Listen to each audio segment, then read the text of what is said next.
तो जय हिंद साथियों, कैसे हो सभी। उम्मीद है सभी बहुत ही अच्छे से होंगे और जो मैंने जीएस के बारे में आपको सभी चीज़ें बताई है वो आपने फॉलो करी होंगी।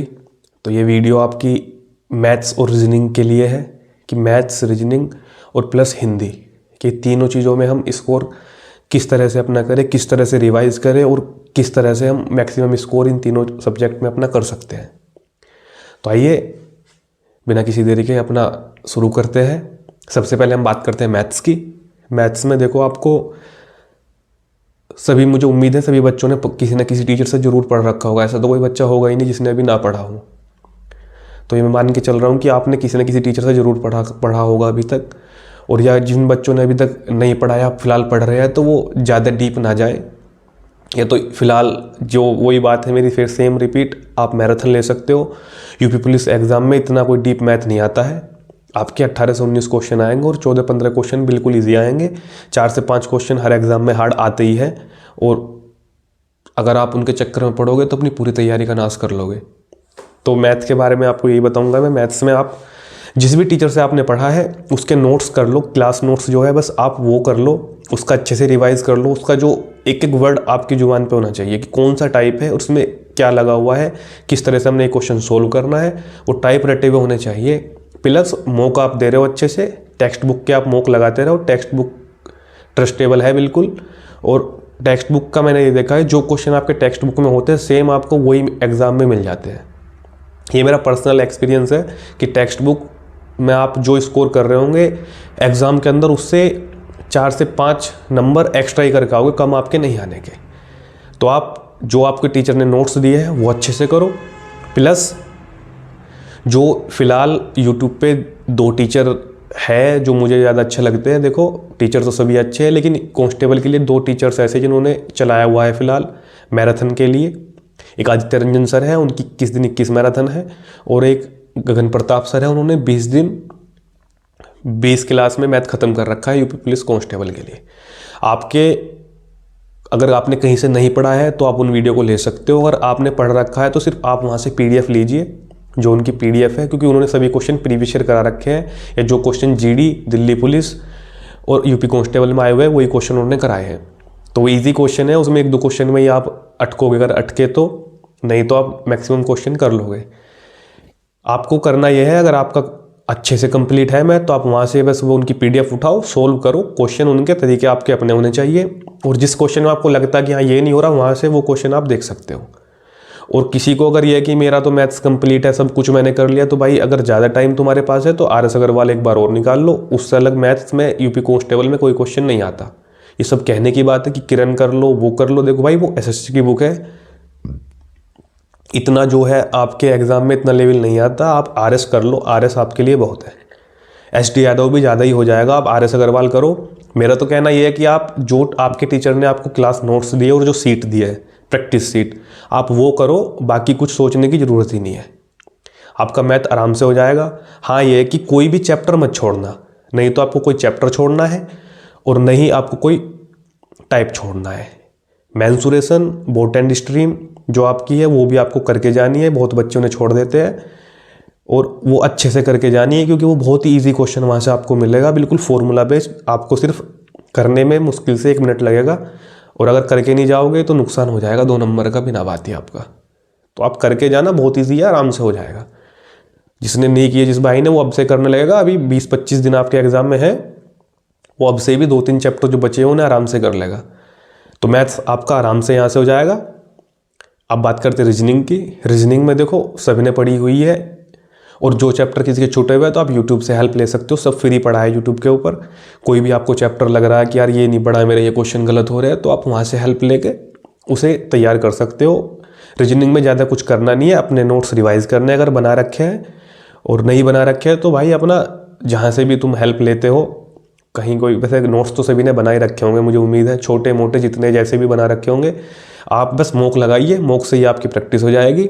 और जो आपकी डिसीजन मेकिंग और आर्ग्यूमेंट एजम्पशन वाले क्वेश्चन है, उनकी अभी बहुत से टीचर ऐसे जिन्होंने उनकी मैराथन डाली है, उनमें करना कुछ नहीं है, बस उन वीडियो को देखो। वहाँ से करते करते आपको अनुमान लग जाएगा कि ये इस तरह से होगा, और वहाँ से आपको पता लग जाएगा इसकी क्या ट्रिक है। रीजनिंग के बारे में ज़्यादा सोचना नहीं है। रीजनिंग की जितनी हो सकती है प्रैक्टिस करो, बस जितनी प्रैक्टिस करोगे आराम से वहाँ स्कोर हो जाएगा। अब बात करते हैं देखो भाई आपकी हिंदी की। हिंदी में मुझे उम्मीद है कि आपने व्याकरण सभी का रटा हुआ होगा, व्याकरण तो कर रखा होगा, नहीं कर रखा है तो उसकी भी मैराथन आपको मिल जाएगी। लेकिन हिंदी आपका मुझे लगता है कि होना चाहिए, क्योंकि हिंदी रीजनिंग के ऊपर ही यूपी पुलिस कांस्टेबल का जो एग्ज़ाम होता है डिपेंड होता है। अगर आपके ये 2 पोर्शन अच्छे हैं, अच्छे क्या बहुत अच्छे होने चाहिए, तो आपका सिलेक्शन निश्चित है, क्योंकि इन दोनों पोर्शन से ही 90+ क्वेश्चन आ जाते हैं। तो आपको हिंदी में अपना व्याकरण वाला पोर्शन तो आप 2 से 3 घंटे में रिवाइज कर ही लोगे। आपके 2-3 चीज़ें बचती जो हिंदी में प्रॉब्लम करती है, वो एक साहित्य और एक वोकेबलरी। जो हिंदी वाली अपनी वोकैब होती है, उसके लिए आप डेली यही कर सकते हो कि आप डेली जो हार्ड चीज़ है वो शुरू करो। पहले डेली 20 वर्ड लिख लिए, जैसे कि 20 विलोम शब्द ले लिए, 20 पर्यायवाची ले लिए, आपको 20 करने हैं डेली याद। बस अगले दिन फिर 20 लिखने हैं, वो चाहे आप किसी टीचर की हेल्प से लिखो या सभी के पास ये बुक होगी। मैं गारंटी लेता हूँ जिस बंदे ने ये बुक लगा ली वो हिंदी में एक क्वेश्चन भी गलत नहीं करके जाएगा। सभी टीचर इसी का पढ़ाते हैं, क्योंकि इसके अंदर सभी प्रीवियस ईयर आए हुए क्वेश्चन है और आपको डिक्टो क्वेश्चन वहाँ मिलते हैं। हाँ, इसमें एक प्रॉब्लम है, इसमें थोड़ी एरर होती है, लेकिन वो दिख जाती है बच्चे को, जिसमें कहीं किसी क्वेश्चन में एरर है वो खुद समझ जाता है कि हाँ ये गलत हो सकता है, वो प्रिंटिंग की वजह से हो जाती है। बाकी ये बुक ऐसी है, ये दिख रही होगी बुक आपको, कि इस बुक को लगाने के बाद हिंदी में आपका एक भी क्वेश्चन नहीं बचेगा। बाकी मैं आपको बता रहा हूँ, आप डेली 15 से 20 वर्ड डेली लिखो, तो आप देखोगे 10 दिन के अंदर आपके पर्यायवाची विलोम सब खत्म हो जाएंगे। और बाकी तो मुहावरे लौकिक तो वो पढ़ने की चीज़ है, पढ़ते रहोगे पढ़ते पढ़ते आपका हो जाएगा। उसमें प्रीवियस ईयर देखने हैं बस आपको, वहाँ से ही क्वेश्चन घूमता है। सिर्फ अगर पढ़ के नहीं जाओगे तो वहाँ ये सोचोगे नहीं मुहावरे तो मैं कर ही लूँगा, तो भाई क्वेश्चन ऐसे आ जाते हैं दिमाग घुमा देते हैं। आसान है, हिंदी का पोर्शन इतना बड़ा नहीं है। आपकी वो संधि समास वगैरह आपने कर रखा होगा। अब जो मेन बात करने वाली है वो है साहित्य की। साहित्य में जिस भाई ने कर रखा है बहुत अच्छी बात है, और जिस भाई ने नहीं कर रखा उसके लिए मैं बता दूं, यूपीएसआई के समय पर नवीन सर ने साहित्यिक सप्ताह के नाम से एक सीरीज चलाई थी। उसमें 6 से 7 वीडियो है, 2-2 घंटे की है वो। अगर आप उन्हें कर लोगे आज से भी, तो साहित्य में आपका एक भी क्वेश्चन गलत नहीं होगा। साहित्य में चाहे वो हिंदी साहित्य के विकास से हो, चाहे रचनाओं से हो, चाहे उसमें आपके अवार्ड हो या ज्ञानपीठ अवार्ड हो या साहित्य अकादमी पुरस्कार हो, कोई सा भी हो, सभी उन्होंने अच्छे से करा रखे और वहाँ से बाहर आपका एक भी क्वेश्चन नहीं जाएगा। अगर आप उनसे पढ़ना नहीं चाहते तो दूसरे अरुण सर है हिंदी वाले, आप उनके भी कर सकते हो। उन्होंने भी फिलहाल में PDF वगैरह भी दी है और वो डेली क्वेश्चन कराते हैं यूट्यूब पर। अगर आपकी हिंदी कंप्लीट है तो आप अरुण सर की जो सीरीज चली हुई है उन्हें फॉलो कर सकते हो, वो बहुत ही बेनिफिशियल आप सभी के लिए। और इतना करने के बावजूद आपका आराम से हो जाएगा। बाकी इधर उधर घूमने की कोई ज़रूरत नहीं है कि इसने ये बताया उसने वो बताया। आप इतनी चीज़ें करो, 100% आप मॉक लगाओगे, आपको मॉक में लगने लगेगा कि हाँ। और जो बच्चे मॉक लगा रहे होंगे उन्हें ये चीज़ पता लग भी गई होगी अब तक कि जो मैं बता रहा हूँ वो सही बता रहा हूँ, कि दिक्कत वहीं होती है प्रैक्टिस पे हिंदी और रीजनिंग की, बाकी कोई दिक्कत नहीं है। साहित्य का आपको बता दिया, वो क्या याद करने का तरीका भी बता दिया। किसी भी एक टीचर की आप सीरीज फॉलो कर सकते हो हिंदी और रीजनिंग के लिए, क्योंकि इसमें आपको ज़्यादा पढ़ना है नहीं। अपना रिवीजन और डेली एक या तो मॉक लगा लो या उनकी एक वीडियो यूट्यूब पे डेली आती है वो देख लो।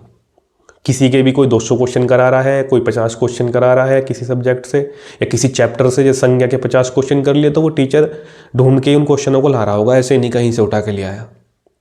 आप RW ऐप पर अगर फॉलो करते हो तो वहाँ से उन्हें फॉलो करते रहो।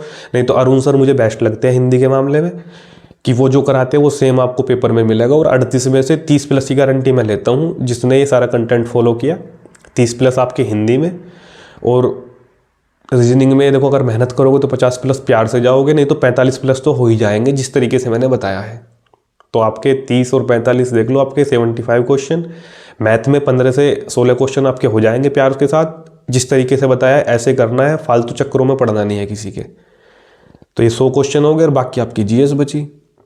100+ को तो आपको पता है 100+ के आसपास ही आपका सिलेक्शन फिर हो ही जाता है भाई, क्योंकि अभी तक कितनी मेरिट लगी हो, जितने पीछे एग्जाम हुए आपने देखा होगा, 105 110 क्वेश्चन के ऊपर तो कभी मेरिट जाती नहीं।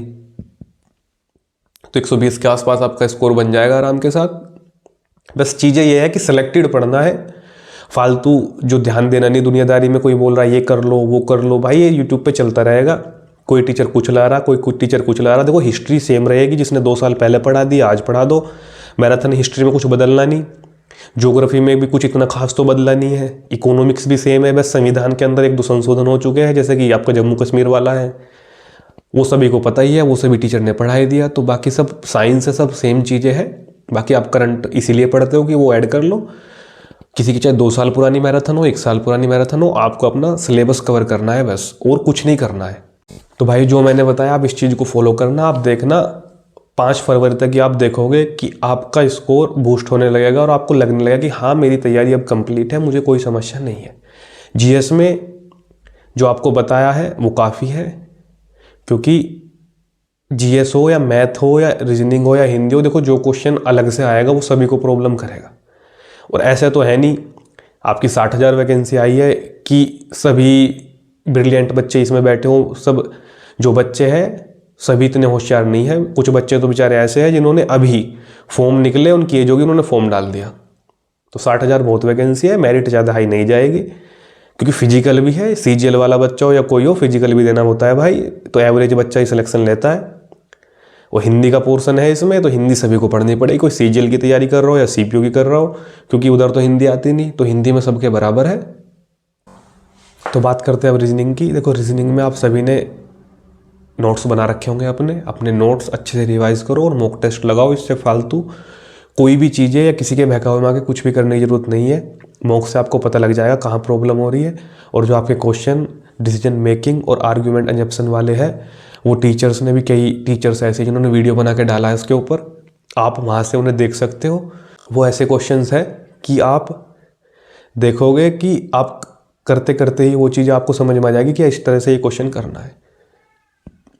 बाकी यूपी की रीजनिंग में आपको छोड़ के कुछ नहीं जाना है। कैलेंडर, घड़ी और इनइक्वालिटी, सिटिंग अरेंजमेंट, रैंकिंग, और ये चैप्टर जो है आपको अच्छे से करके जाने हैं, क्योंकि एसएससी के एग्ज़ाम में आजकल ये चैप्टर आ नहीं रहे हैं। कभी ये सोच के जाओ कि वहाँ नहीं आ रहे, इधर भी नहीं आएंगे, इधर भाई ये क्वेश्चन आते हैं। तो रीजनिंग का जो कंप्लीट रीजनिंग है आपको वो पूरी करके जानी है, आपको प्रैक्टिस करनी है। तो पीयूष सर ने अभी यूपी पुलिस कांस्टेबल के लिए यूट्यूब पे अपना 1 घंटा डेली शाम को शुरू किया है।